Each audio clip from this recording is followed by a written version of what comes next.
Hello all the students. Welcome to the online course of Matrix Methods of Structural Analysis. In previous video we have started unit 1 and completed the two methods, that is Gauss elimination method and Gauss-Jordan method. Now let us discuss the third method, that is Gauss-Seidel method. This method is also called as iterative method because the solution to the linear simultaneous equation, it involves iterations. So let us see the problem. Solve by Gauss-Seidel method, that is to obtain the values of variables x1, x2 and x3. So three equations are given here. So start the solution. So very first step is that you have to make the system diagonally predominant. That means out of the three equations you have to observe the coefficient of first variable x1 in all the three equations.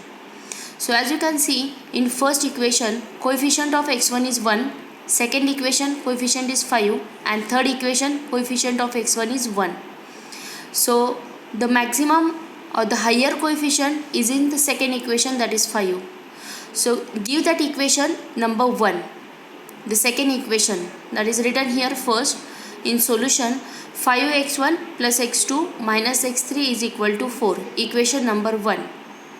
Now in second equation, see the variable of coefficient of variable x2.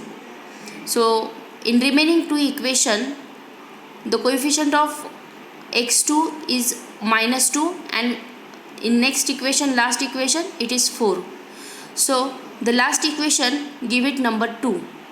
That is x1 plus 4x2 plus 2x3 is equal to 15. Equation number 2. And the remaining equation will be number 3. Okay, so that is what called as system diagonally predominant. Variable of x1 which is higher in that equation, make that equation 1. Second variable whose coefficient is higher in remaining equation, make that equation number 2 and remaining equation number 3. So this way we have written the equation, three equations, rearranging the equation. Now in this three equation, from first equation find the value of x1, then find the value of x2 from equation number 2 and from last find the value of equation variable x3 from the last equation. So those values are written here. x1 is equal to 1 upon 5, 4 minus x2 plus x3. x2 is equal to 1 upon 4, 15 minus x1 minus 2 x3. And x3 is equal to 1 upon 5, 12 minus x1 plus 2 x2. So give the next equation numbers 4, 5 and 6. Now after this we have to calculate the values of x1, x2, x3. Okay, so first see the equation number 4 of x1. So x1 it is in terms of x2 and x3. So here initially we'll assume the values of x2 and x3 as 0, 0 and then find the value of x1. So here that is your iteration number 1. Taking the values of, assuming the values of x2 and x3 as 0 and calculating the x1 from equation number 4.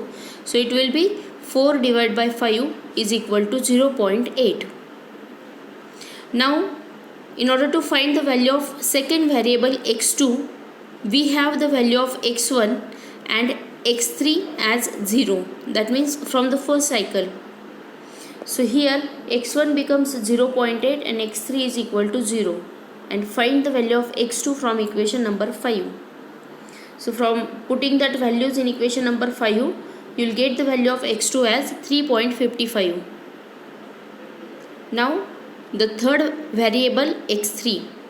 Now for x3 which is in terms of x1 and x2, so x1 now you have to take the values 0.8 and x2 the latest answer that you have got, x2 is equal to 3.55. Put those values in equation number 6 and find x3 as 3.66. So here this iteration number 1 is completed. Now you have the three values of x1, x2 and x3, these three values. x1 0.8, x2 3.55 and x3 as 3.66. Now in second iteration you have to do the same thing. For first iteration we have assumed the values of x2, x3 as 0 in order to calculate the first variable x1. Now for the second iteration what you have to do, in second iteration to calculate the value of this x1, put the value of x2 and x3 of first iteration. So x2 is equal to 3.55, x3 is equal to 3.66. Put these values in this equation number 4 and get the value of x1 is equal to 0.822. Okay. Now for the next, to find the value of x2, here to calculate x2 what you require, x1 and x3. So x1 value that you have just got, this x1 value and x3 value of the first iteration, that means the same value you have to take, 3.66. Put these values in this equation number 5 and get the value of x2, 1.714.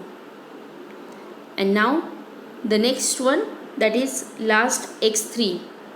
For that you require x1 and x2.